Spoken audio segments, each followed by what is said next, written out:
दर्शकवृन्द नमस्कार। कार्यक्रम स्वस्थ जीवनको आजको श्रृङ्खलामा यहाँलाई हार्दिक स्वागत छ।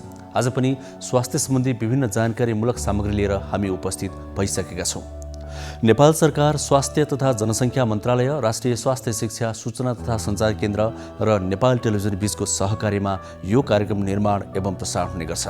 दर्शकवृन्द, तपाईँ हाम्रो दैनिक जीवनमा आइपरिरहेका या आइपर्न सक्ने स्वास्थ्य सम्बन्धी विभिन्न जानकारीमूलक सामग्रीहरू हामी यहाँ प्रस्तुत गर्ने गर्छौँ। फेरि कोरोना भाइरसको यो महामारीको समयमा यसको आवश्यकता अझै धेरै महसुस गर्दै हामीले कोरोना भाइरससँग सम्बन्धित विभिन्न जानकारी र समाचारहरू यहाँ प्रस्तुत गर्ने गरेका छौँ, जुन हाम्रो लागि अत्यन्तै महत्त्वपूर्ण हुने गर्छन्। हामीले समृद्धिका कुरा गरिरहेका छौँ, विकास खोजिरहेका छौँ, त्यसो भए त्यसका लागि केही महत्त्वपूर्ण आधारहरू हुन्छन्, तीमध्ये स्वास्थ्य पनि हो। अर्थात् कुनै पनि देश, कुनै पनि समाज समृद्ध हुन, विकसित हुन त्यो देशका, त्यो समाजका हरेक नागरिक स्वस्थ हुनुपर्छ, अनि मात्रै त्यहाँ समृद्धि भित्रिन्छ अनि विकास भित्रिन्छ। नत्र भने ती नाराहरू केवल नारा मात्रै सीमित रहन्छन्। त्यसो भए हामीले कहाँ त्यो विषयमा पहल गर्न जरुरी छ। समृद्धिका लागि, विकासका लागि हरेक नागरिक स्वस्थ छन् कि छैनन् त त्यो पनि हेर्नु जरुरी हुन्छ। खालि समृद्धिका मात्रै कुरा गरेर स्वास्थ्य नै राम्रो छैन जनताको भने कसरी पुरा हुन्छ। त्यसैले पनि हामी यहाँ कहिलेकाहीँ नीति निर्माण तहका कुरा पनि गर्छौँ, कहिलेकाहीँ भने कतै हाम्रा कमी कमजोरी भएका छन् कि भनेर खोज्ने पनि प्रयास गर्छौँ, कतै खबरदारी पनि गर्छौँ, धेरै भने जानकारी प्रस्तुत गर्ने गर्छौँ। हजुर दर्शकवृन्द, आज पनि हामीसँग त्यस्तै केही महत्त्वपूर्ण विषयमा जानकारी रहेका छन्। आउनुहोस् ती के छन् त एकैछिन जानकारी लिउँ।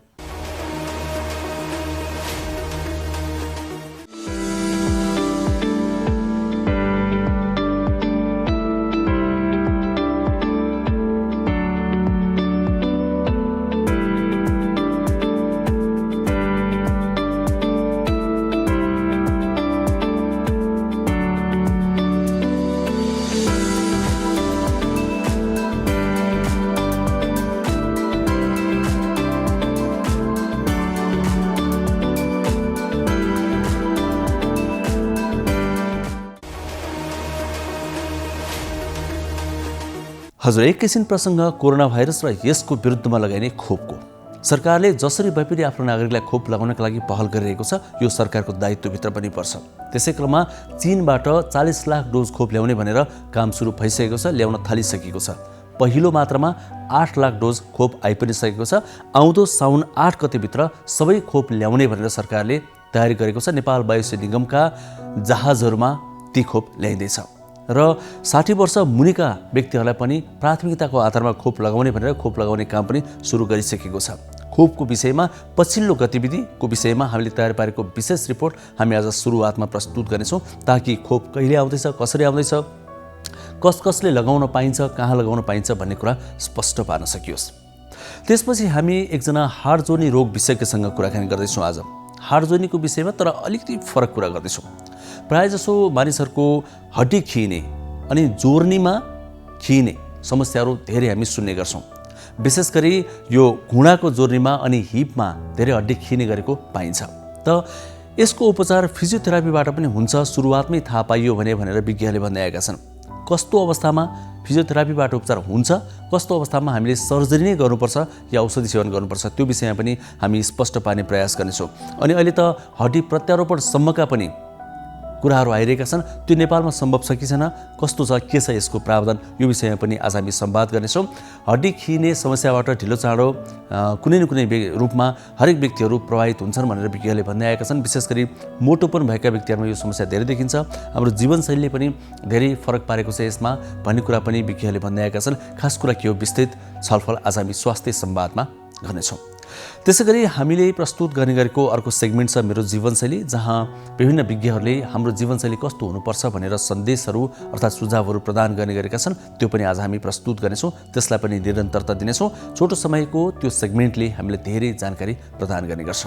यसरी हामी 1 घण्टाको अवधिमा हाम्रो दैनिक जीवनमा आइपरिरहेका या आइपर्न सक्ने विभिन्न जानकारीमूलक सामग्री प्रस्तुत गर्नेछौँ।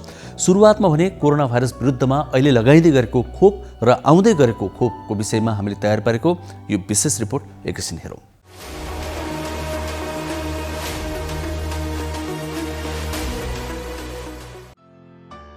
नेपालले चीनसँग खरिद गरेको 40 लाख मात्रा खोपमध्ये पहिलो चरणको खोप भित्रिएको छ। 40 लाख मात्रा खोपमध्ये पहिलो चरणमा सरकारले 8 लाख डोज कोरोना विरुद्धको खोप चीनबाट नेपाल ल्याएको हो। नेपाल एयरलाइन्सको वाइड बडी जहाजबाट शुक्रबार भेरोसेलको 8 लाख डोज ल्याइएको हो। नेपाल सरकारले चीनको सिनोफार्म कम्पनीसँग 40 लाख मात्रा खोप खरिदको सम्झौता गरेको छ। सोही सम्झौता अनुसार भेरोसेल खोपको पहिलो खेप ल्याइएको छ। स्वास्थ्य तथा जनसङ्ख्या मन्त्रालयका अनुसार बाँकी खोप थप उडान मार्फत ल्याउने तयारी भइरहेको छ। पहिलो खेप खोप ल्याउन वाइड बडी जहाज बिहिबार साँझ चीनको राजधानी बेइजिङ गएको थियो। साउन 8 गतेसम्म 3वटा उडान मार्फत खोप नेपाल ल्याइसक्ने स्वास्थ्य तथा जनसङ्ख्या मन्त्रालयले जनाएको छ। अब असार 11 गते पुनः वाइड बडी जहाज खोप लिन गएर साउन 1 गते तथा साउन 7 गते पुनः जहाज नेपालबाट गएर साउन 8 गते खोप ल्याउनेछ। नेपालमा अहिलेसम्म 42 लाख 48 हजार खोप आइसकेको छ। नेपालमा 18 वर्षभन्दा माथिका कुल 2 करोड 20 लाख जनसङ्ख्यालाई खोप लगाउने लक्ष्य दिएको छ। अहिलेसम्म 8 लाख 51 हजार 300 जनालाई दोस्रो मात्रा र 26 लाख 12 हजार जनालाई पहिलो मात्रा खोप प्रदान गरिएको छ। चीनबाट अहिले ल्याइएको खोप 60 वर्ष उमेर समूह मुनिकालाई प्राथमिकता आधारमा लगाउने मन्त्रालयको तयारी छ।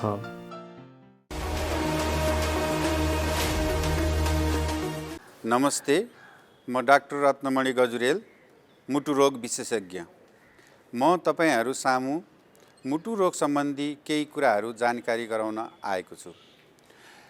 मुटु रोगको कुरा गर्दा विभिन्न खालका मुटु रोगहरू हुन्छन्। समग्रमा मुटु रोगलाई विभाजन गर्दा मुटु रोग जन्मजातदेखि हुने मुटु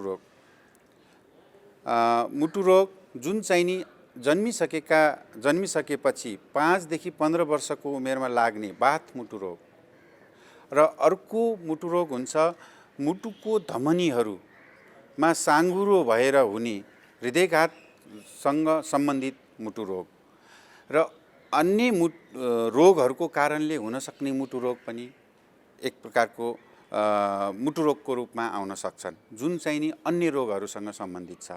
र अर्को मुटुबाट निस्किने नसाहरूको रोगलाई पनि मुटुकै रोगमा राख्न सकिन्छ र मुटुको जुन मासु कमजोर हुने रोगलाई पनि हामी मुटु रोगमा राख्न सकिन्छ। र आज म तपाईहरूसँग मुटुको धमनीमा हुने समस्याको कारणले गर्दा कस्तो खालको मुटु रोग हुन्छ भन्ने कुरा जानकारी गराउन गइराखेको छु। हामी सबैले सुनेका छौँ हृदयघात अथवा हार्ट अट्याक।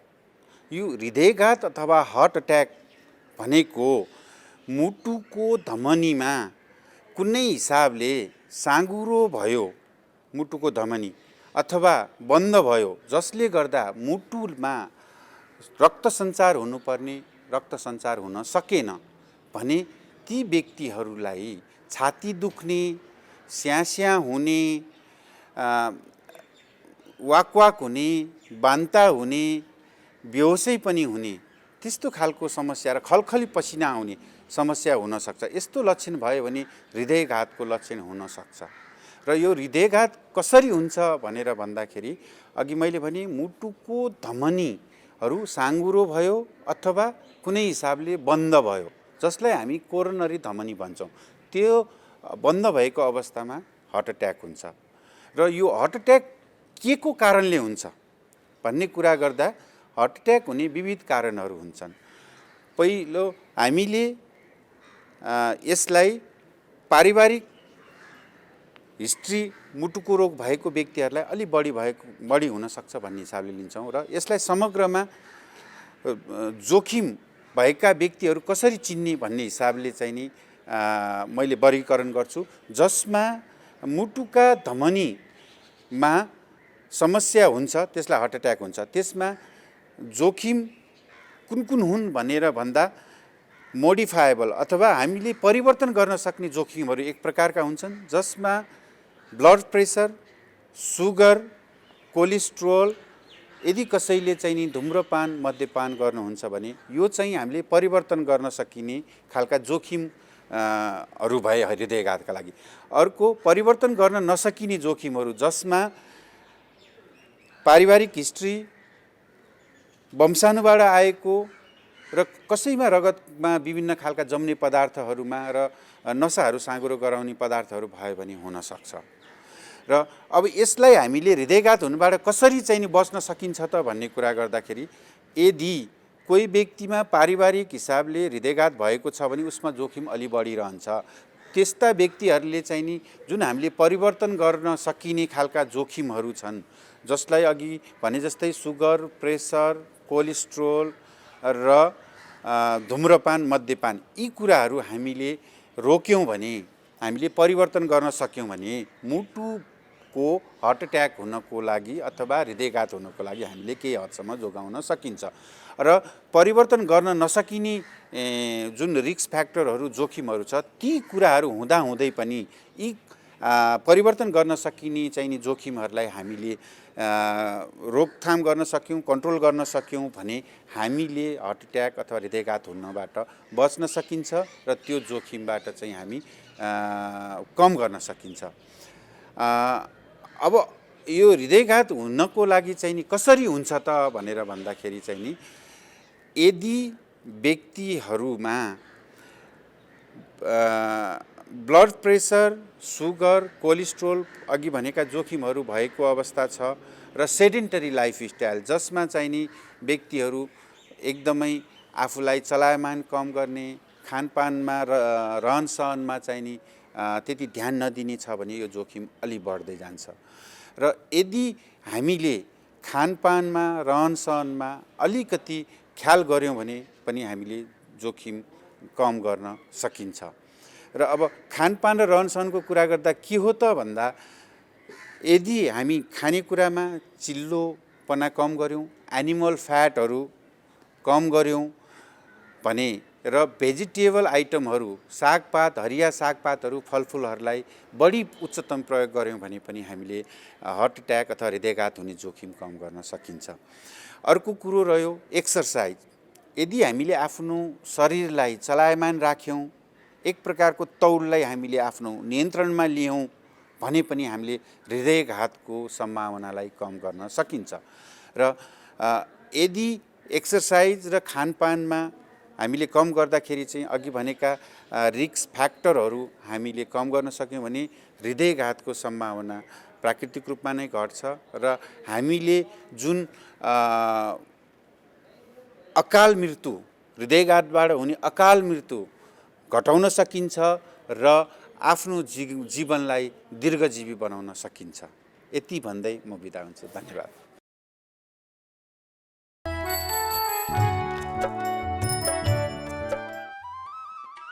अच्छा काका, आइ काल्हि तऽ अहाँके जखन तखन हम चिंतामे देखै छियौ। की कहियो जोगेंद्र, हमरा तऽ बड़का बीमारी भऽ गेल। बड़का बीमारी? हमरा तऽ टीबी भऽ गेल। ई कोनो बड़का बीमारी नहीं छै, इलाज केला पर आसानी से ठीक भइल जाय वाला बीमारी भेल छै। अखन टीबी पता लगाय के लेल खकार जांच सुविधा आ खाय वाला दवाई देश भर निःशुल्क मिल रहे छै। टीबी के दवाई खैला पर हम पहिने जगह तंदुरुस्त भऽ जेबै। नियमित रूप से दवाई खैला से पहले जखन स्वस्थ और तंदुरुस्त भऽ जेबै। 2 हफ्ता वा वैसे बेसी समय धरि खोखी हैब, साँझ का बुखार बढ़ जाब, भोजन नहीं रुचब, शरीर दुबराइत जाब सन लक्षण टीबी अर्थात क्षय रोगक भऽ सकै छै। क्षय रोगी के घृणा नै स्नेह करी। नमस्कार सबैलाई, म डाक्टर रमेश महर्जन, म इमर्जेन्सी फिजिसियन। सबैलाई अहिलेको अवस्थामा म सबै दाजुभाइ दिदीबहिनीहरू, आमा बुवाहरू, भाइ बहिनीहरू सबैलाई म अनुरोध गर्न चाहेँ, यो कोभिडको अहिलेको हामी जुन यो दोस्रो महामारीकोमा अवस्थामा छौँ, यसमा कतिपय हामी दाजुभाइ दिदीबहिनीहरू, आमा बुवाहरू, बालबच्चाहरू कोभिड लाएर पनि हामी जुन होम आइसोलेसन, घरैमा आफै बसिराख्नु भएका छन्, उहाँहरू आफ्नो शरीरको ख्याल आफैले हामी कसरी गर्नुपर्छ भन्दाखेरि जुन नियमित हामीलाई चाहिने बेसिक सरसफाइ, त्यसमा खानपिनहरू हामीले त्यसलाई चाहिँ विचार गर्नुपर्छ। खालि हामी चाहिँ सुतेर मात्रै बस्ने होइन, आफू एउटै कोठामा बसे पनि हिँडुल गरौँ, खुल्ला ठाउँ छ भने हामी जाउँ, त्यसमा मास्क लगाइयो, मास्कलाई अनिवार्य रूपमा प्रयोग गरौँ। खालि हामीले खानेकुरा खाँदा मात्रै र जसरी अब म अहिले बोलिरहेको छु र तपाईँसँग यो कुरा प्रश्न राख्नलाई मात्रै मैले निकालेका हौँ। यो चाहिँ अनिवार्य रूपमा हामी राखौँ। घरमा पनि एक र अर्कासँग कुरा गर्दा पनि हामी प्रयोग गऱ्यौँ। बच्चाहरूलाई पनि अझ लगाऊँ, बुढाबुढीहरू आमा बुवाहरूलाई पनि झन् हामी यो लगाइदिउँ। सबैले कुरा गर्दा यो लाउँदाखेरि अप्ठ्यारो मान्नु पर्दैन। यही रुगा खोकी जस्तो मात्रै होइन कि यो अहिलेको कोभिड भनेको यो श्वास प्रश्वासबाट नै बढी मात्रामा जाने भएकोले हामीले यो मास्कलाई अनिवार्य रूपमा सबैमा लगाऊँ। अनि यो मास्क पनि हामीले एकचोटि लगाएपछि दोस्रोचोटि लगाउनलाई पाइएसम्म नयाँ होइन भने यसैलाई नै सफा साबुन पानीमा चोपेर धोएर पनि यसलाई पुनः प्रयोग गर्न सकिन्छ। यसलाई मारमुर पार्ने होइन, चोप्ने धुनेर सफा गरेर सत्त राखेर सुकाएर पुनः फेरि पनि हामी प्रयोग गरौँ। एउटा पुगेन भने दुईटा प्रयोग गरौँ। त्यस्तै अर्को गर्नुपर्ने हामीले नियमित रूपमा साबुन पानीले हात मुख धुने। जसरी हामी बिहान उठ्दाखेरि पानीले मुख धुन्छौँ भने दिउँसो पनि धुऊँ, साँझ पनि धुऊँ र सुत्नु अगाडि पनि धुऊँ। यति गर्दाखेरि कमसेकम हाम्रो हातमा भएको कीटाणु, यो मुखमा भएको कीटाणुहरू, यो भाइरस मात्रै होइन अरू पनि हामीलाई सक्दैन, रोग हामी अझ बाँच्छौँ भने त्यसपछि यो दुईटाबाट अर्को सम्पर्कमा नजिक सकभर हामी, किन भन्दा यो सर्ने नै हामी, त्यही भएर हामी भिडभाड नगरौँ, भिडभाडमा नजाउँ भनेको कारणै यो हो। त्यो सँगसँगै बसेको छ भने हामीलाई खानुपर्ने मुख्यतया झोल चिजहरू जस्तो तातो पानी हामीले खाँदा नियमित रूपमा हामीले एक ग्लासमा राखेर 2-3 घन्टामा हामी खाँदै गरौँ।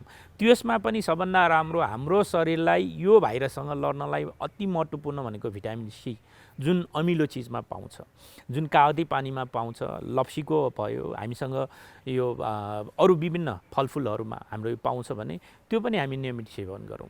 त्यो सँगसँगै हामीले यो हाम्रो नेपालीको चलन त क्वाटी खाने चलन छँदैछ, वर्षको एकचोटि होइन, अहिले बिरामी भएको बेलामा हरेक दिनै खाऊँ। त्यो सँगसँगै हामीसँग भएको सागसब्जीहरू जे छ खानेकुराहरू प्रशस्त मात्रामा प्रोटिन भएको यो झोल चिज खाने। अनि सरसफाइ गर्दा एउटा अर्को टोयलेटको पनि सकिन्छ भने आफू मात्रै बिरामी भएको आफ्नो होस्, होइन भने तपाईँले प्रयोग गरिसकेपछि उसलाई पुनः सफा गरिदिनुहोस्, पुनः अरूलाई प्रयोग गर्नलाई तपाईँलाई मिल्ने गरी बनाउनुहोस्। हामी अल्छी नबनौँ। हामी आफू एक्टिभ भयो भने चाहिँ हामी यो रोगसँग पनि सर्न सक्छौँ, बच्न र यसलाई जित्न सक्छौँ।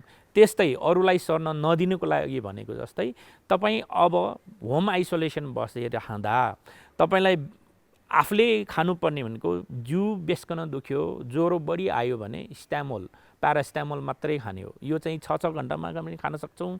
तपाईँले त्यो बाहेक अर्को खानेको यो भिटामिनहरू मात्रै हो। एन्टिबायोटिक अरू भनेको डाक्टरको सल्लाह अनुसार। अब तपाईँ कुन बेला हस्पिटल आउने त भन्दा जब तपाईँलाई यो रोगले छोएपछि सास फेर्न गाह्रो।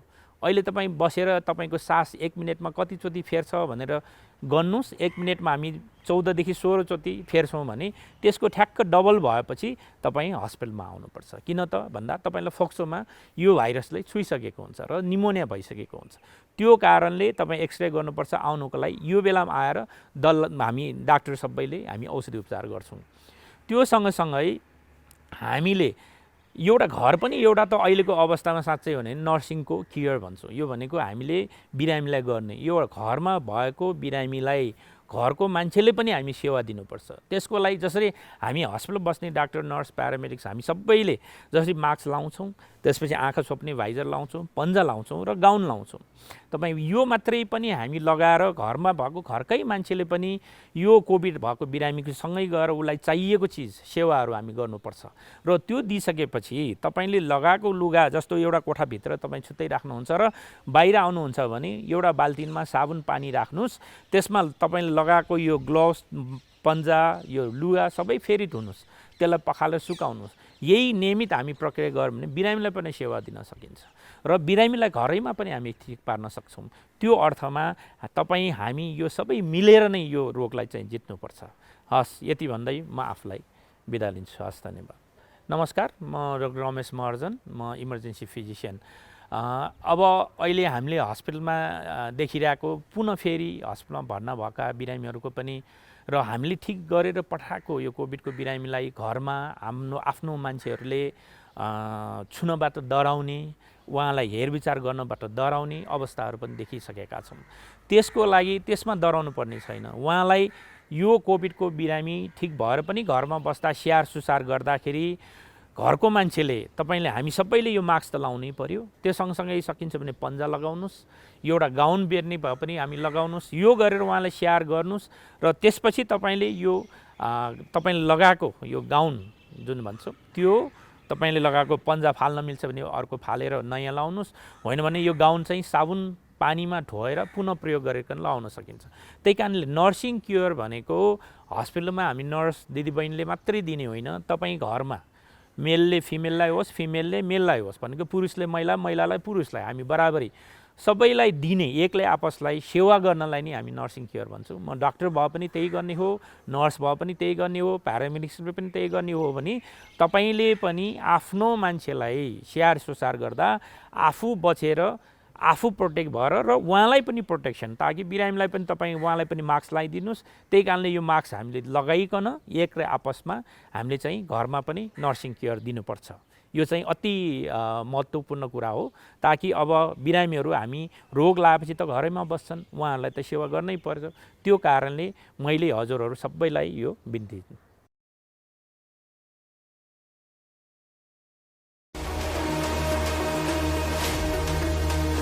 त कार्यक्रम स्वस्थ जीवनमा एकैछिन प्रसङ्ग हड्डीको पनि जोर्नीको प्रसङ्ग हामी आज उठाउँदैछौँ। जोर्नीमा हड्डी खिने समस्या धेरै व्यक्तिहरूमा देखिन्छ, विशेष गरी उमेर ढल्किँदै गएपछि। उमेरको कारणले, मोटोपनको कारणले, क्याल्सियमको कमीले धेरै व्यक्तिहरूमा हड्डी खिएको छ भनेर समस्या भएको हामी पाउँछौँ। धेरै जसो चाहिँ घुँडाको हड्डी खिने र हिपको हड्डी खिने गरेको हामी पाउँछौँ। विज्ञहरूले के भन्दै आएका छन् भने सुरुवातमै थाहा पाइयो भने फिजियोथेरापीबाट पनि यो निको हुन्छ। त कस्तो अवस्थामा फिजियोथेरापीबाट निको हुन्छ, कस्तो अवस्थामा हामीले अरू उपचार गर्नुपर्छ, यो विषयमा हामी विज्ञसँग संवाद गर्दैछौँ। अर्को कुरा, हड्डी खिएको नखिएको कसरी थाहा पाउने, हड्डी खिएका व्यक्तिहरूले यो समयमा कसरी ख्याल गर्ने, ती कुरा पनि यो संवादमा समेटिनेछन्। फेरि अर्को एकदमै महत्त्वपूर्ण कुरा, नेपालमा पनि हड्डीको प्रत्यारोपणसम्म गर्न थालिएको छ भनेर विज्ञहरूले भन्दै आएका छन्। त्यो छ भने कहाँ छ, कस्तो छ अवस्था, प्रावधान के छ, यो पनि हामी आज संवादमा समेट्नेछौँ। एउटा खुसीको कुरा पनि हो। यसका लागि एकजना विज्ञ हामीसँग हुनुहुन्छ, उहाँसँग हामी संवाद गर्दैछौँ, त्यही नै अबको क्रममा।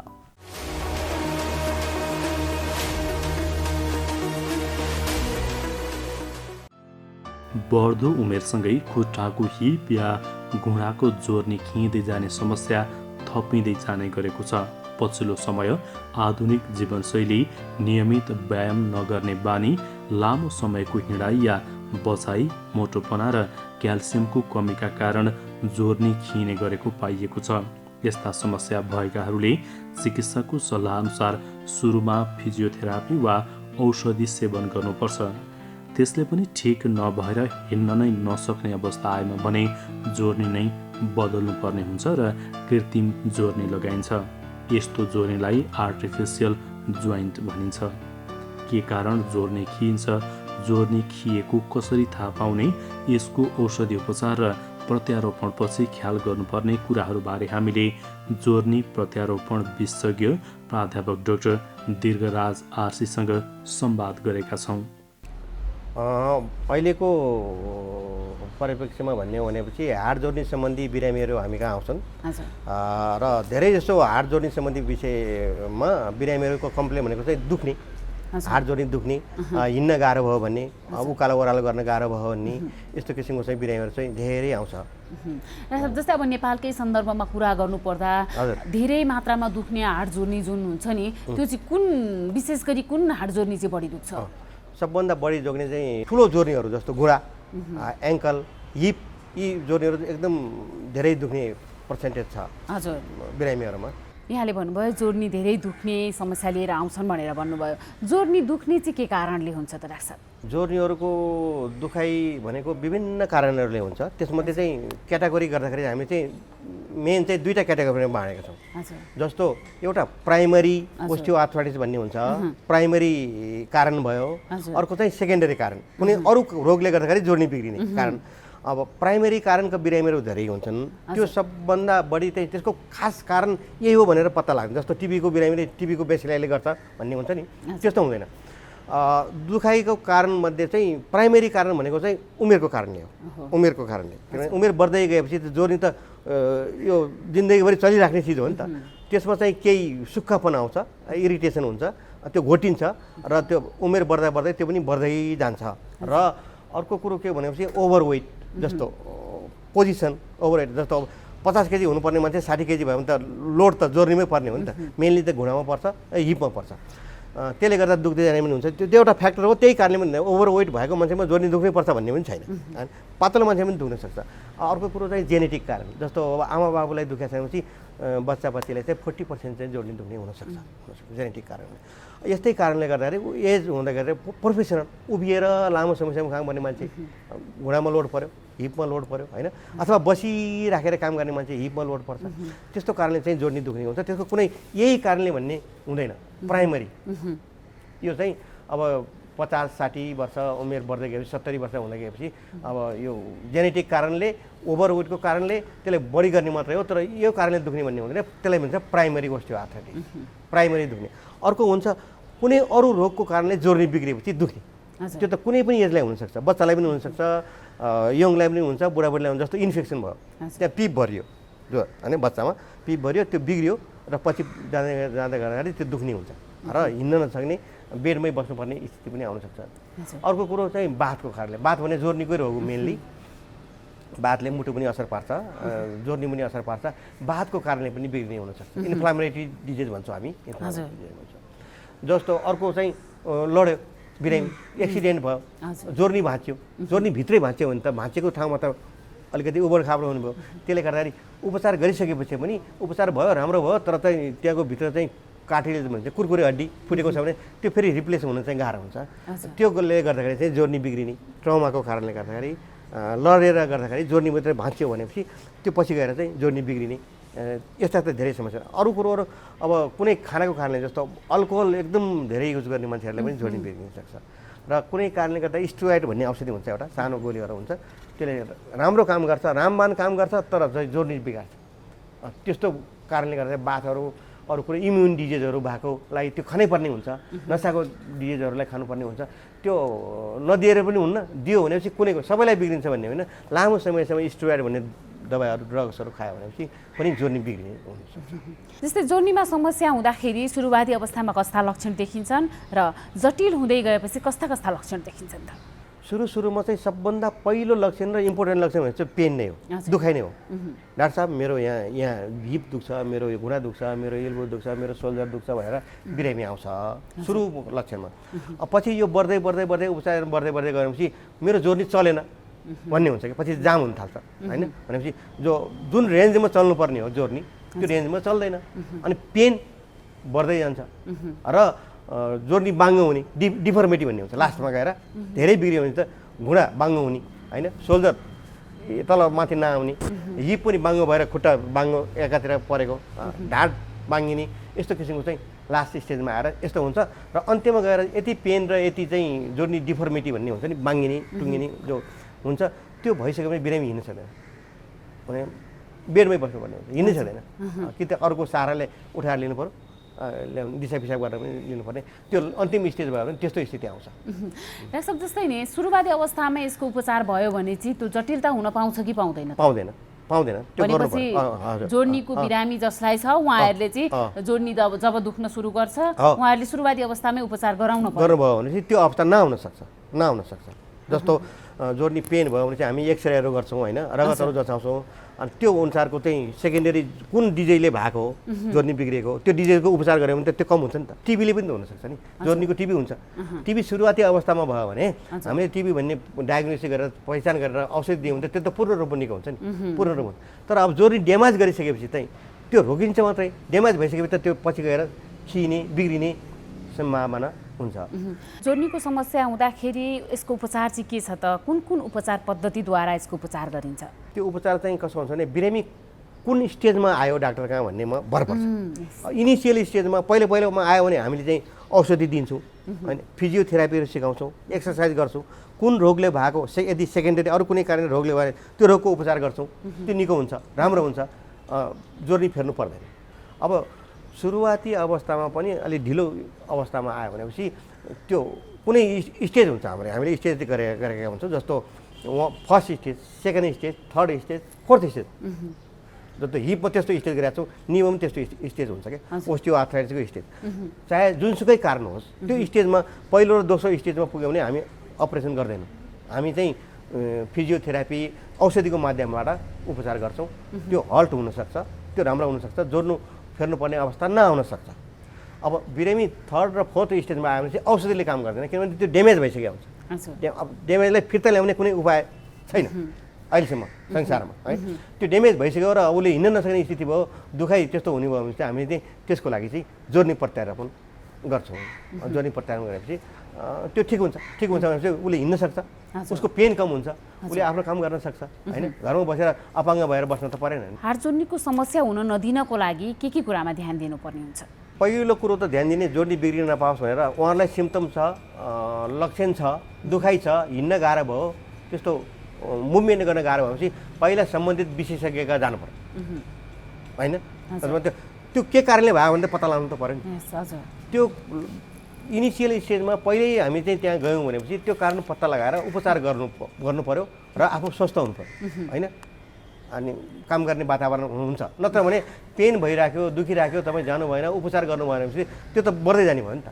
त्यो बढ्दै जाने भयो। त्यस कारण चाहिँ बिरामीले के ध्यान दिनु भने चाहिँ मलाई चाहिँ जोर्नी दुख्यो भन्ने बित्तिकै चाहिँ सम्बन्धित विशेषज्ञमा हाड जोर्नी विशेषज्ञ गएर देखाउनु पर्यो। डाक्टर साहब, जस्तै अब जोर्नी नि कसैलाई अब कहिले दुख्छ अनि 2-4 महिना दुख्दैन हैन, अनि फेरि अलिअलि 2-4 दिन दुख्छ, त्यस्तो पनि हुन्छ हैन। अनि त्यो चाहिँ अब ठिक भयो भनिन्छ, अस्पताल गइँदैन हैन। त्यसले चाहिँ कस्तो समस्या देखिन सक्छ? अब त्यो ठिक भयो भनेर बस्नु उचित हो हैन हैन?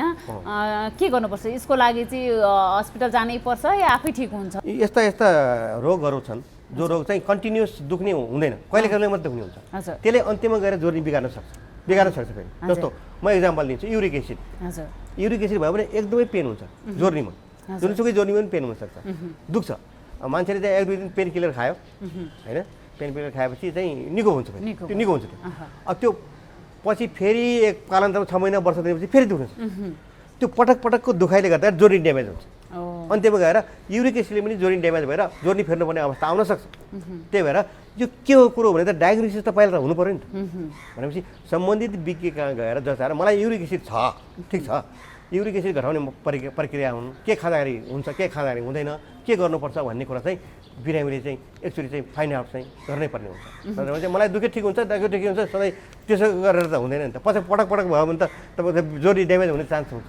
जोर्नी फेर्नै पर्ने अवस्था चाहिँ कुन हो त? हामी सबै बिरामीलाई फेर्दैनौँ, सबै बिरामीलाई चाहिँदा पनि चाहिँदैन।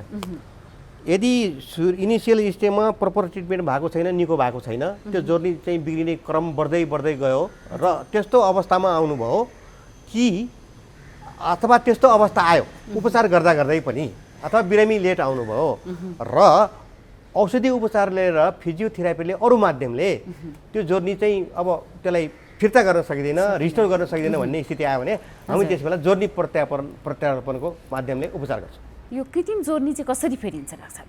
जोर्नी फेर्ने भनेको चाहिँ एउटा चाहिँ सर्जिकल प्रोसिडियर हो। शल्यक्रियाको माध्यमबाट आर्टिफिसियल जोर्नी हुन्छ। विभिन्न कम्पनीहरू छन्, आर्टिफिसियल जोर्नी हुन्छ। हिपको फेर्नुपर्ने हिपको जोर्नी कृत्रिम जोर्नी हुन्छ, नीको फेर्नुपर्ने नीको कृत्रिम जोर्नी हुन्छ, जो चाहिँ वर्षसम्म चल्छ, 15, 20, 25, 30 वर्षसम्म चल्छ। त्यस्तो जोर्नीहरू विभिन्न कम्पनीहरूले, सर्टिफाइड कम्पनीहरूले बनाएका हुन्छन्। त्यो जोर्नी चाहिँ यदि बिग्रेको जोर्नी छ भने त्यो बिग्रेको जोर्नी निकालेर त्यो नचाहिने चिजहरू जो बिग्रेको छ त्यो हामीले चाहिँ बाहिर निकाल्नुपर्ने जति निकालेर सर्जिकल माध्यम अनुसार त्यो जोर्नी चाहिँ त्यो जोर्नीमा चाहिँ फिट गरिन्छ। त्यो मान्छेको उमेर र साइज अनुसार हुन्छ। जस्तो अग्लो मान्छेलाई ठुलो चाहिएला, सानो मान्छेलाई सानो चाहिएला, त्यो मेजरिङ गरेर त्यो सर्जिकल प्रोसिडियर हुन्छ। त्यहाँ धेरै सामानहरू हुन्छन्, त्यो सामानहरूले चाहिँ मेजर गरेर कति कुन उहाँलाई फिट हुन्छ विभिन्न माध्यमले चाहिँ हामीले चाहिँ कसैले सिमेन्टले फिक्स गर्ने हुन्छ, कोही सिमेन्ट नपर्ने पनि हुन्छ। अन्त्यमा गएर त्यो चिज चाहिँ जोर्नीमा चाहिँ फिट भएर त्यो त्यहाँ अड्किन्छ, नयाँ जोर्नी आउँछ। अथवा नयाँ जोर्नी नआउने सक्ने स्थिति एकदम कमजोर हड्डी भएको ठाउँमा हामीले सिमेन्टले, आर्टिफिसियल सिमेन्ट हुन्छ, यही सिमेन्ट जस्तै हो तर त्यो स्ट्रङ मान्छेमा युज गर्न मिल्ने सिमेन्ट हुन्छ। त्यो सिमेन्टको माध्यमले त्यसलाई फिट गर्छौँ। फिट गरेपछि पेन पनि हुँदैन, मान्छेले हिँड्न डुल्न सक्ने भयो र उसले आफ्नो दैनिक कामहरू गर्न सक्ने भयो, क्यापेबल मान्छे त गर्न सक्ने भयो नि त। त्यो कृत्रिम अवस्थामा त्यो लगाउने भनेको तपाईँ चाहिँ खुट्टा काटियो, हात काट्यो भने चाहिँ नयाँ आर्टिफिसियल हात लाउने भन्ने हुन्छ नि, त्यो चिजै मेटेरियल अर्को, त्यो विधै अर्कै हो, त्यो डिसिप्लिनै अर्कै हो।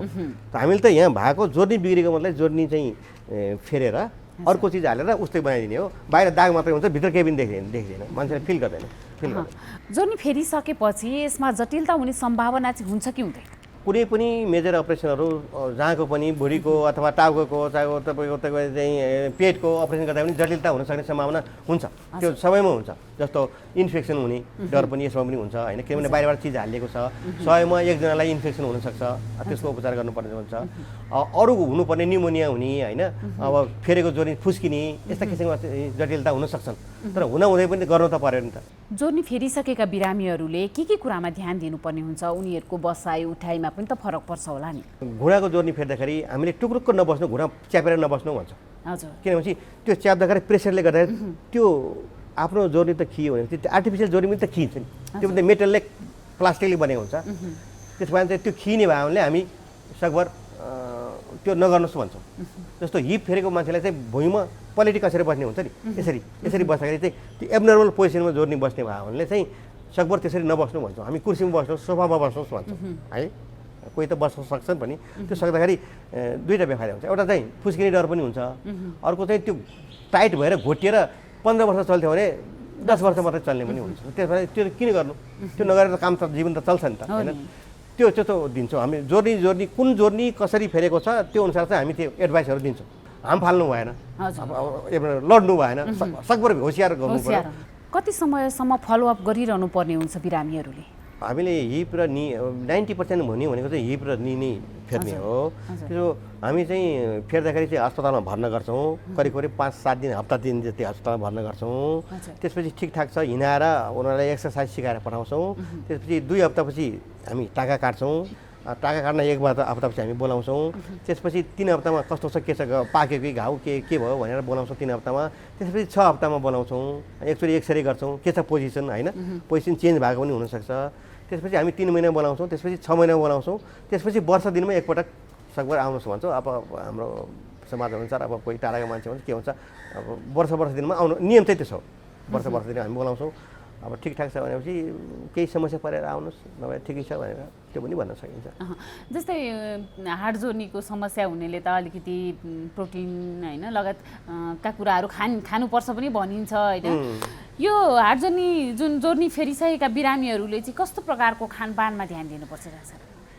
अब सबभन्दा बढी त अब यो हाड जोर्नी भनेर एउटा प्रोटिनकै कुरो हो होइन। प्रोटिनमा ध्यान दिनुपर्छ, प्रोटिन जस्तो खानुपर्छ होइन। वेट बढ्न दिनु हुँदैन। वेट बढ्ने चिजहरू चाहिँ हामीले खानु भएन। जति वेटको लोड बढ्यो त्यति चाहिँ जोर्नीमा प्रेसर पर्ने हो होइन। जोर्नी फेरिसकेपछि प्रेसर पऱ्यो भने त्यो पनि छिटो खिन्छ। त्यही भएर वेट बढ्न नदिने होइन। सिम्पल वाकिङहरू, स्पोर्ट्सका कुराहरू चाहिँ जिमहरू योहरू त्यो गर्न सकिन्छ, नसकिने होइन। बसेर उठेर गर्ने कुराहरू त्यो गर्न सकिन्छ। तर अब स्पोर्ट्स एक्टिभिटीहरू चाहिँ अब हाम फाल्ने, कुद्ने यस्तो किसिमहरू चाहिँ सकभर हामी युजली चाहिँ यो बिरामीहरू पनि बुढाबुढी बिरामीहरू हुन्छ त्यस्तो नगर्नु होला। किनभने उनीहरू चाहिँ कोअर्डिनेसन त्यति हुँदैन नि त। लड्यो भने त फेरि खुस्किन सक्छ, के गर्छ भनेर हामी गराउँदैनौँ। अब सागसब्जी भिटामिनहरू, अब भिटामिन स्पेसली हामी भिटामिन डीको प्रिस्क्रिप्सन दिन्छौँ, खानुहोस् भन्छौँ।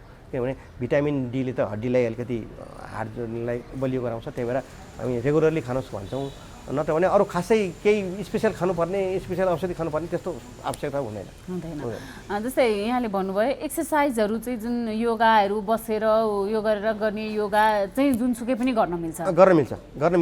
तर अब टाइट गरेर बस्ने, पलेटी कसेर बस्ने, घुँडा मारेर बस्ने त्यस्तो योगाहरू चाहिँ सकभर हामी नगर्नुहोस् भन्छौँ। र अरू फिजियोथेरापी जो हुन्छ सधैँ गर्नुपर्ने हुन्छ, मसल स्ट्रेन्थेन गर्ने हो। हामी जोर्नी फेर्छौँ, जोर्नी फेरेर जोर्नी हिँड्ने होइन नि त, हिँड्ने त मसलले हो नि। त्यस कारण चाहिँ मसल कमजोर नहोस् भनेर मसल स्ट्रेन्थेनिङ एक्सर्साइजहरू हामी सबै बिरामीलाई सिकाउँछौँ। उनीहरूले त्यो सधैँ रेगुलरली गर्नुपर्ने हुन्छ। जोर्नी फेर्न कतिको महँगो छ त? यो जोर्नी फेर्न चाहनेहरूले, जोर्नी फेर्नुपर्ने आवश्यक भएकाहरू सबैजनाले फेर्न सक्नुहुन्छ त? महँगो त अपरेसनको हिसाबले त महँगो त होइन, तर के छ भने जोर्नी फेर्नु पर्दाखेरि भित्र त इम्प्लान्ट त हाल्नु पर्यो, जोर्नी कृत्रिम जोर्नी त हाल्नु पर्यो। त्यो कृत्रिम जोर्नी चाहिँ विदेशमा बनेको हुन्छ है, अमेरिका जर्मनी यतातिर बनेको हुन्छ। त्यो चिज चाहिँ हाम्रो देशमा चाहिँ अलिकति महँगो पर्छ, करिब एराउन्ड 1,50,000 2 लाखसम्म पर्छ। अब त्यो जोर्नी फेर्नु पर्दा त त्यो जोर्नी त अब कसले बिरामीले किन्नु पऱ्यो नि त, अहिले त बिरामीले किन्नु पऱ्यो। अरू उपचार पद्धति भनेको चाहिँ सरकारी अस्पतालमा जब म सरकारी अस्पतालमा काम गर्छु त्यो त्यति साह्रो महँगो छैन अरू मेजर अपरेसन गरेको जस्तै। जोर्नी प्रत्यारोपण गर्नको लागि के भयो भने चाहिँ सहज हुन्छ त? जोर्नी फेर्ने अवस्था विदेशमा झन् महँगो छ। जस्तो म एउटा एक्जाम्पल दिन्छु, अमेरिकामा गएर एउटा घुँडा फेर्नेलाई 60 लाख रुपियाँ लाग्छ मिनिमम। एउटा हिप फेर्नलाई पनि त्यस्तै 60-70 लाख रुपियाँ लाग्छ है, झन् विदेशमा महँगो छ। अब पैसावालाहरू त विदेशमा जाला होइन, अमेरिका गएर गराउन सक्छ, पैसावाला मान्छेहरू पनि छन् नि, नभए त अफर गर्ने मान्छेले जाला, कोही सिङ्गापुर जाला, इन्डियामा जाला, कोही इन्डियामा अलिक सस्तो पर्छ, तर पैसा नभए मान्छे त गर्न सक्दैन नि, तर गर्नुपर्ने हुन्छ, किन रोगले त धनी र गरिब त भन्दैन नि होइन। त्यही भएर चाहिँ हाम्रो देशमा चाहिँ अलिकति तिर्न नसक्ने मान्छेले अलिकति महँगो प्रवृत्ति हो।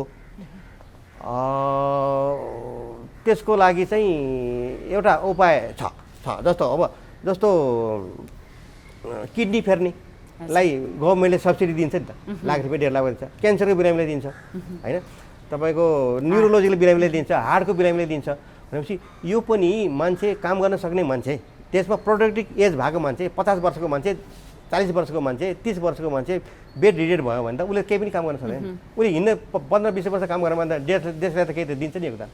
भनेपछि त देशको नागरिकको लागि त गभर्मेन्टको पनि एउटा रेस्पोन्सिबिलिटी हो भन्छु म त होइन। यसमा पनि क्याटेगोरी छुट्याएर उनीहरूलाई केही सब्सिडी दिएर अथवा इम्प्लान्ट फ्री दिदियो भने त अपरेसन गर्न त धेरै पैसा त लाग्दैन होइन। त्यो भयो भने चाहिँ म चाहिँ रेडी छु, म चाहिँ गभर्मेन्ट हस्पिटल गाउँछ म फ्री गरिदिन्छु, हामी फ्री गर्न सक्छौँ, हाम्रो हस्पिटलले फ्री गर्न सक्छ, तर चिज त त्यो ल्याउनु पऱ्यो नि होइन। त्यो गभर्मेन्टले त्यस्तो प्रविधि बनाएर स्वास्थ्य मन्त्रालय जो दिइरहेको छ नि त अहिले अरू डिजिटलाई, यो जोर्नी फेर्ने प्रक्रियालाई पनि चाहिँ केही सब्सिडी इम्प्लान्ट फ्री अथवा 2 लाख फ्री अथवा 1.5 लाख फ्री भन्यो भने त धेरै राहत हुन्छ। अब गरिब मान्छेहरूले पैसा तिर्न नसक्ने मान्छेले त्यो लाभ लिन्थे, राम्रो हुन्थ्यो भन्ने मेरो धारणा हो। जो सक्नुहुन्न र चाहनुहुन्छ त्यो अवस्थामा हुनुहुन्छ उहाँहरूको लागि चाहिँ त्यो अवस्था बन्न सकोस्, राम्रो हुन्थ्यो, हामीले पनि सेवा दिन सक्थ्यौँ होइन होइन। हाम्रो स्पेसिलिटीको पनि ऊ हुन्थ्यो, सबै मान्छेले जनताले होइन, नागरिकले जो हिँड्न सक्दैन थियो उनीहरूले फाइदा पाउँथे, राम्रो हुन्थ्यो। त्यो भएको भए राम्रो हुन्थ्यो। अनि मैले त भन्ने त्यही हो होइन, मैले व्यक्तिगत रूपमा त गर्न सक्दिनँ, मैले सेवा दिन सक्छु, अब पैसा दिन त सकिँदैन नि होइन।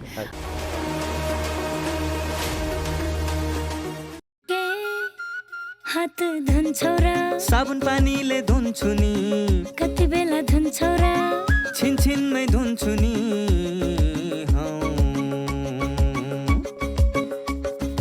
घरमा पस्दा अफिस पस्दा सधैँ धुन्छु हात, कोरोनालाई यसै गरी भगाइदिन्छु म त, घरमा पस्दा अफिस पस्दा सधैँ धुन्छु हात, कोरोनालाई यसै गरी भगाइदिन्छु म त, भान्सा छिर्नु अगाडि खाना खानु अगाडि जहाँ त्यही छोएपछि हातले छोपी खोकेपछि, हात धुन्छौ र साबुन पानीले धुन्छु नि, कति बेला धुन्छौ र छिनछिनमै धुन्छु नि।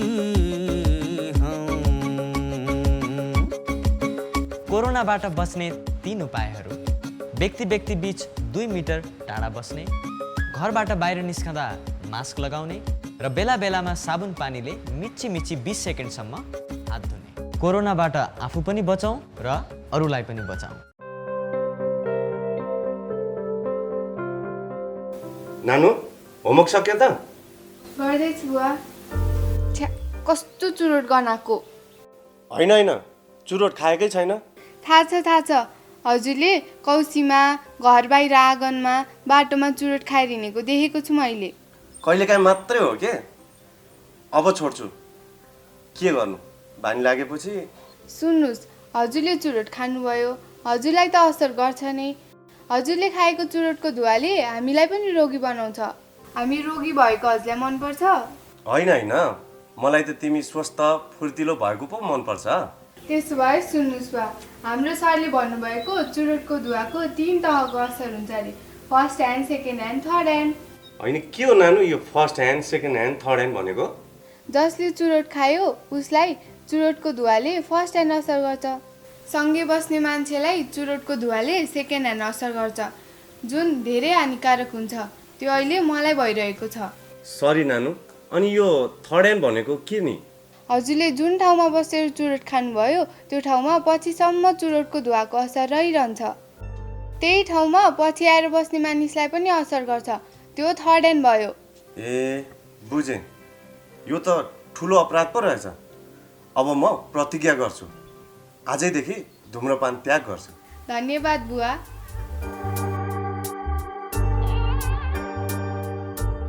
नमस्कार, म डाक्टर प्रकाश राज न्यौपाने, वरिष्ठ क्यान्सर सर्जन। यो कोभिडको जुन महामारी भइराखेको छ, यस्तो अवस्थामा हामीले विभिन्न 2-3टा स्टेप विचार गर्नुपर्छ। एउटा चाहिँ यसको बेसिक कुराहरू, सोसियल डिस्टेन्सिङ गर्ने, मास्क लगाउने, सेनिटाइजर गर्ने, हात धुने, यो बेसिक कुराहरू कहिले छोड्न हुँदैन। दोस्रो चाहिँ हामीहरूले शङ्का लाग्यो भने अथवा कोही आफ्नो टचमा आएको जस्तो लाग्छ भने, कुनै सिम्टम छ भने गएर PCR चेक गर्न अथवा एन्टिजेन चेक गर्न पनि ढिलो गर्नु हुँदैन। त्यो गरिसकेपछि यदि पोजिटिभ आयो भने र हामीले होम आइसोलेसन बस्नु पर्यो र बस्दाखेरि हामीले चाहिँ एउटा श्वास प्रश्वास र अक्सिजनको मात्रा आफैले हेर्ने र हल्का छ भने घरमै बस्ने, अलिकति बिचको छ इन्टरमिडिएट छ भने एकदमै औषधि खाने, केही सिम्टोमेटिक औषधि खाने, गाह्रो छ भने अस्पताल छिटो गइहाल्ने, यो कुरा गर्नुपर्छ। र सँगसँगै यसको रोकथामको लागि सरकारले जुन रोलअप गरेको छ, अहिले आएको छ भ्याक्सिनहरू, यसमा लिनमा कन्जुसाइ गर्नु हुँदैन। यो एकदमै सेफ छ। हामीले सकेसम्म छिटो 2टा भ्याक्सिन लगाउनुपर्छ र भोलिको अवस्थामा हामीले अरूलाई पनि बचाउनलाई हामीले चाहिँ सबैले आफ्नो छेरछिमेकमा सबैलाई जनचेतना जगाउनुपर्छ।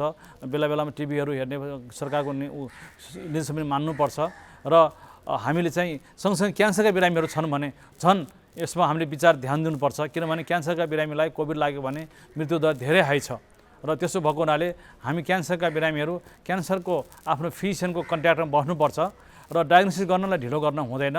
उपचार गर्ने, फलोअप गर्ने कुराहरूमा चाहिँ क्यान्सरको डाक्टरको सल्लाह अनुसार अगाडि बढ्नुपर्छ।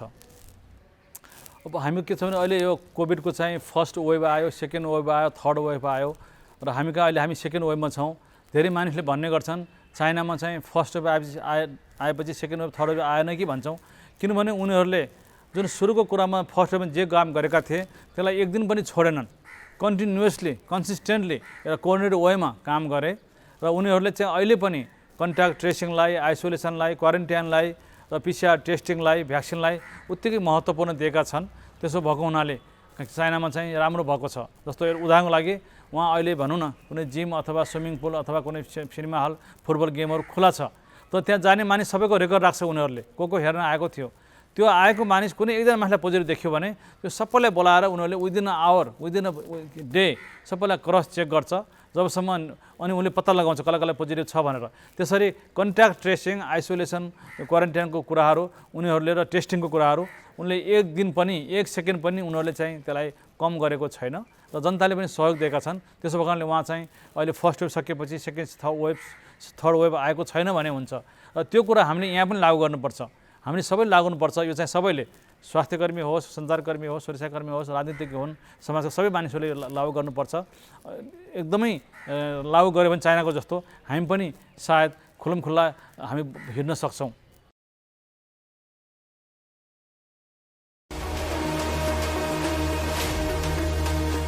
कार्यक्रममा फेरि पनि हार्दिक स्वागत छ। हामी स्वस्थ जीवन प्रस्तुत गरिरहेका छौँ। यहाँहरूले NTV plus, NTV Kohalpur, NTV इटाहरीमा यो कार्यक्रम दैनिक हेर्दै आउनुभएको छ। विभिन्न सामाजिक सञ्जालहरूमा पनि हेर्न सक्नुहुन्छ, हेर्दै आउनुभएको छ।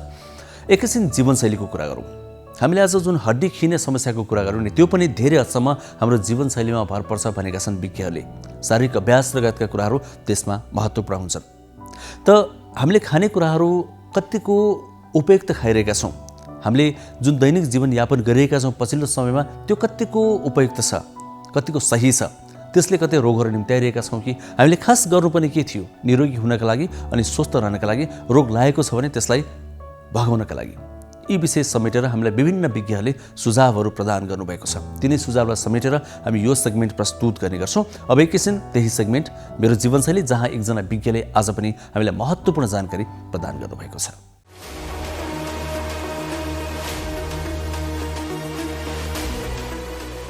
नमस्ते, म डाक्टर प्रभाकर पोखरेल, मनोचिकित्सक।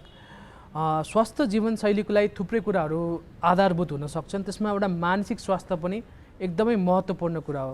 हामीले कहिलेकाहीँ शारीरिक स्वास्थ्यमा धेरै ध्यान दिइरहेको हुन्छौँ, धेरैवटा कुराहरू सोच्छौँ, खानेकुरामा फोकस गर्छौँ, तर मानसिक स्वास्थ्य पनि त्यत्तिकै जरुरी हुन आउँछ होइन।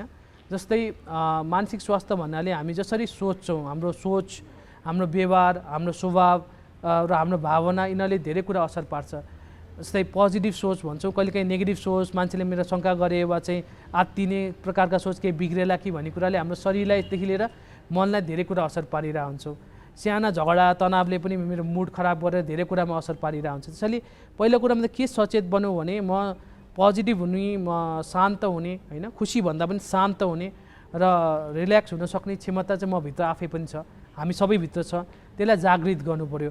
यदि मलाई लाग्छ कि मेरो मन दुःखी भइरहेछ, पहिलाभन्दा फरक भइरहेछु, सानो सानो कुरामा प्रब्लम भइरहेछ भने हेल्प लिने वा चाहिँ सहयोग लिने बानी बसालौँ। आफ्नो एउटा मिल्ने साथीको ग्रुप राखौँ, परिवारको ग्रुप राखौँ र आफूलाई व्यक्त गरौँ। कहिलेकाहीँ आएका सल्लाहहरूलाई सुनौँ, आफूलाई चिनौँ र कहिलेकाहीँ होइन भने चाहिँ साथीको मद्दत, कहिलेकाहीँ परिवारको मद्दत, कहिलेकाहीँ चाहिँ इभन थुप्रै यस्ता सेल्फ हेल्प तरिकाहरू छन्, त्यसको नि मद्दत लिन सक्छौँ। कहिलेकाहीँ एकदमै धेरै गाह्रो भयो वा चाहिँ जसमा निन्दा लागेन, नेगेटिभ सोच आउन लाग्यो, आत्महत्याको सोच लाग्यो, जिन्दगी बेकार लाग्यो भने कुरेर मात्र नबसौँ, मद्दत लिउँ। धेरैसो केसमा चाहिँ हाम्रो भनौँ न एक तरिकाले चाहिँ समाजले, धर्मले पनि, सबै कुराहरूले पनि हामीलाई सहयोग हुने तरिकाले बनाएका छन्। कहिलेकाहीँ त्यसका धेरै दुरुपयोग गर्छौँ, नचाहिने खर्च गर्छौँ, नचाहिने तरिकाले आफूलाई व्यक्त गर्छौँ, प्रब्लम आउँछ। त्यसैले चाहिँ मेरो हिसाबले चाहिँ एउटा टाइममा सुत्ने, आफ्नो रुटिन काममा फोकस गर्ने, आफ्नो हबिजहरूलाई पनि अलिकति फोकस गर्ने, परिवारसित केही राम्रा समय बिताउने, आफ्नो उपयोगी कुराहरू गर्ने, कतै म धेरै कुरा फेसबुकमा वा धेरै कुरामा टाइम बिताइरहेको छु भने म चेतना जागृत गर्ने र समयमा मद्दत लिने बानी बसाल्न सक्यो भने धेरै कुरा फरक पर्छ। मानसिक रोगकोमा चाहिँ के भन्न चाहन्छु भने कति कुरा समयमा मद्दत लियो भने धेरै जटिलताबाट हामी बस्न सक्छौँ र बाहिर निस्किन सक्छौँ। हाम्रो एक सन्तान छ, अर्को तुरुन्तै जन्माउने इच्छा छैन। त्यसैले परिवार योजनाको लामो अवधिका केही अस्थायी साधनहरूको बारेमा सल्लाह लिउँ भनेर आएको। तपाईहरु जस्तो लामो अवधिको गर्भान्तर गर्न चाहनेहरूको लागि इम्प्लान्ट वा आयुसिडी नै ठिक हुन्छ। अनि यो इम्प्लान्ट आयुसिडी कहाँ कसरी प्रयोग गरिन्छ, कति समय काम गर्छ होला? इम्प्लान्ट चाहिँ महिलाहरूको पाखुराको छाला मुनि राख्ने हो र यो एक पटक राखेपछि 5 वर्षसम्म गर्भ रहँदैन। अनि आयुसिडी नि? आयुसिडी चाहिँ महिलाहरूको पाठेघरमा राखिन्छ र यो एक पटक राखेपछि 12 वर्षसम्म गर्भ रहँदैन। बीचमै सन्तानको रहर भयो भने? यदि तपाईँहरूलाई बिचैमा सन्तानको रहर भएमा यी दुवै साधनहरूलाई झिक्न पनि सकिन्छ। अनि यी दुवै अस्थायी साधनहरू कतिको सुरक्षित छन् त? सुरक्षित र प्रभावकारी छन्। तपाईँहरूले केही डर मान्नु पर्दैन। पहिला तपाईँहरूले सल्लाह गर्नुहोस्, त्यसपछि सेवाको लागि त हामी जहिले आउनुहुन्छ तयार छौँ। नमस्ते, म डाक्टर रमेश चोखानी, म छाती रोग विशेषज्ञ छु नर्वेक अस्पताल काठमाडौँमा।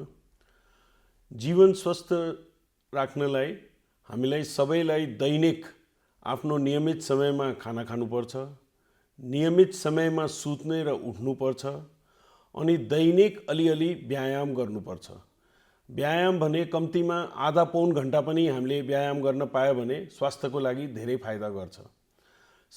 खानेकुरामा पनि सबै कुरा ब्यालेन्स गरेर खानुपर्छ। यही बढी खाने अथवा त्यो खाने भनेर छैन। शाकाहारी मांसाहारी जेसुकै होस् त्यो सबै कुरा ब्यालेन्स हुनु पर्यो। अनि बिरामीहरूलाई त विशेष ध्यान दिनुपर्छ। उनीहरूलाई पनि समय समयमा खानुपर्छ। उनीहरूलाई दैनिक अलिअलि व्यायाम गर्ने पनि समय निकाल्नुपर्छ। प्लस आफ्नो औषधिहरू डाक्टरले परामर्श दिए अनुसार समय समयमा लिनुपर्ने, कसरी लिनुपर्ने त्यसमा ध्यान दिने, अनि यस्तो कुराहरूलाई ध्यान राख्नुभयो भने स्वास्थ्य राम्रो बस्छ। लामो प्रसुति व्यथाको कारण बच्चाको टाउकोले योनि मार्ग र पिसाब थैली वा दिशा थैली वा दुवैलाई थिचेर प्वाल परेर प्रसव फिस्टुला हुन्छ। प्रसुतिपछि महिलामा दिशा चुहिरहने, पिसाब चुहिरहने वा दिशा पिसाब दुवै चुहिरहने समस्या प्रसव फिस्टुला हो। कलिलो उमेरमा बच्चा जन्माउँदा पनि प्रसव फिस्टुला हुन सक्दछ। प्रसव फिस्टुलाले महिलाहरूलाई शारीरिक, मानसिक तथा सामाजिक समस्या सृजना गर्छ। प्रसव फिस्टुला रोकथाम गर्न सकिन्छ।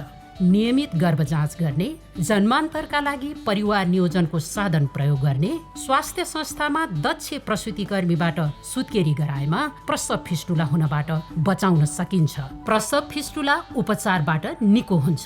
उपचार पाइने अस्पतालहरू बीपी कोइराला स्वास्थ्य विज्ञान प्रतिष्ठान धरान, काठमाडौँ मोडल अस्पताल काठमाडौँ, सुर्खेत प्रादेशिक अस्पताल सुर्खेत।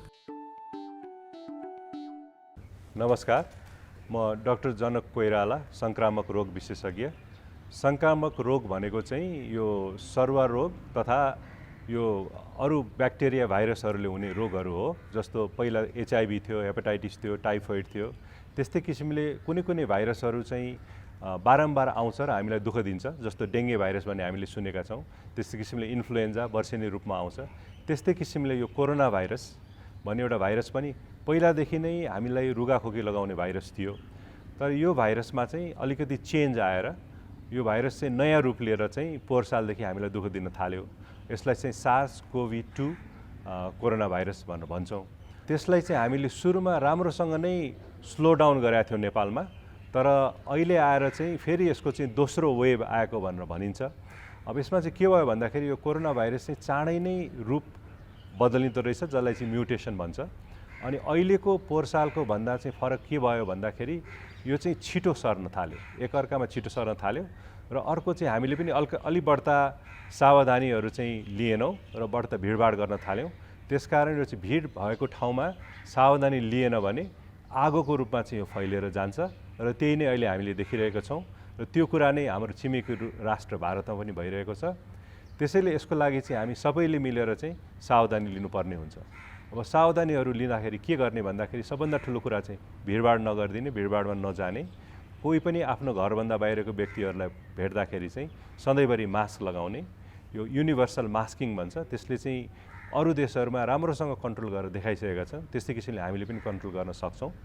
र यो मास्क लगाउने बाहेक हातलाई पनि साबुन पानीले धुने अथवा छ भने सेनिटाइजर लगाउने। त्यसले के गर्छ भन्दाखेरि हातमा लागेको जुन भाइरसहरू हो त्यो अनुहारलाई छुनुभन्दा अथवा अरू चिजहरूलाई छुनुभन्दा पहिला नै त्यसलाई चाहिँ भाइरसलाई मारिदिन्छ। त्यसले चाहिँ यसलाई फैलिनबाट बचाउँछ। अर्को त्यो बाहेक गर्नुपर्ने कुरा चाहिँ कसैसँग पनि उभिँदाखेरि चाहिँ सोसल डिस्टेन्स भनेर जुन भन्छौँ हामीले चाहिँ एउटा अलिकति दूरी राखेर उभिने। त्यो चाहिँ 5-6 फिटको दूरी राख्यो भने त्यसबाट चाहिँ मास्कले नरोकेको भाइरसलाई पनि अझ रोकिदिन्छ। गर्दाखेरि धेरै नै त्यो सर्ने चान्स चाहिँ धेरै नै घटेर जान्छ। त्यसैले यो सबै सावधानी गऱ्यौँ र मुख्य गरी हामीले चाहिँ भिडभाड गर्नबाट चाहिँ बच्यौँ भने र यो सबै सावधानीको बाटोहरू हामीले चाहिँ यो पछ्यायौँ भने हामीलाई चाहिँ यो रोगलाई चाहिँ कन्ट्रोल गर्नलाई सकिन्छ। त्यसबाहेक चाहिँ भ्याक्सिन लियो भने पनि यो रोगलाई चाहिँ कन्ट्रोल गर्न सकिन्छ। तर भ्याक्सिन लिएको मान्छेहरूले पनि यो सबै सावधानी लिनुपर्छ, किनभने भ्याक्सिनले 100%लाई बचाउँदैन, 70%लाई मात्रै बचाउँछ।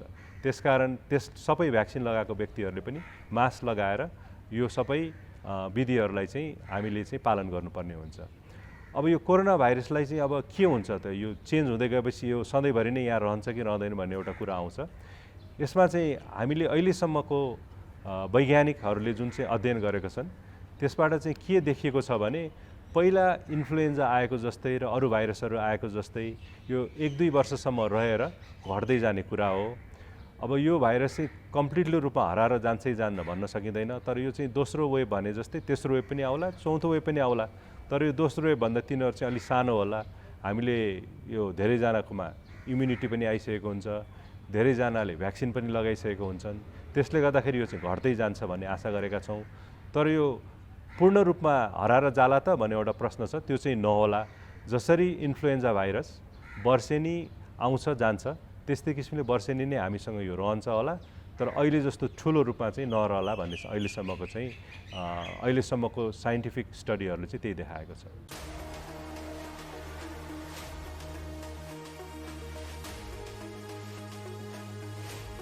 कार्यक्रम स्वस्थ जीवन हरेक दिन एनटिभी प्लसबाट बिहान 7 बजेदेखि 8 बजेसम्म र पूर्ण प्रसारण साँझ 5 देखि 6 बजेसम्म, एनटिभी कोहलपुरबाट 1 देखि 2 बजेसम्म र एनटिभी इटहरीबाट दिउँसो 2 देखि 3 बजेसम्म प्रसारण हुने गरेको छ।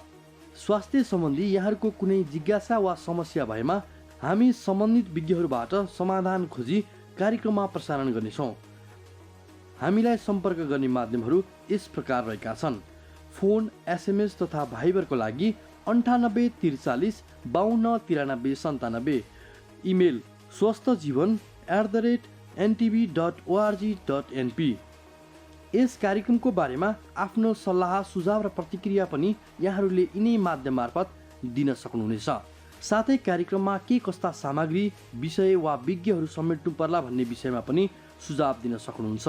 कार्यक्रम यहाँहरूले सामाजिक सञ्जाल मार्फत पनि हेर्न सक्नुहुनेछ। YouTube Nepal television, mobile application Nepal television, Facebook facebook.com/neptv2041। हजुर, समय सकिन आँट्यो, अब हामीले छुट्टिनुपर्छ। भोलि फेरि आउँछौँ। दैनिक कार्यक्रम हो NTV plus, NTV Kohalpur, NTV इटहरीमा हामी फरक समयमा दैनिक आउने गर्छौँ। यी बाहेक विभिन्न सामाजिक सञ्जालहरूमा पनि आउँछौँ हामी। यो कुरा हामीले बारम्बार भन्दै आएका छौँ। स्क्रिनमा पनि ठेगानाहरू देखाइरहेका छौँ। जस्तै युट्युबमा आउँछौँ हामी, अर्थात् यहाँले हेर्न सक्नुहुन्छ।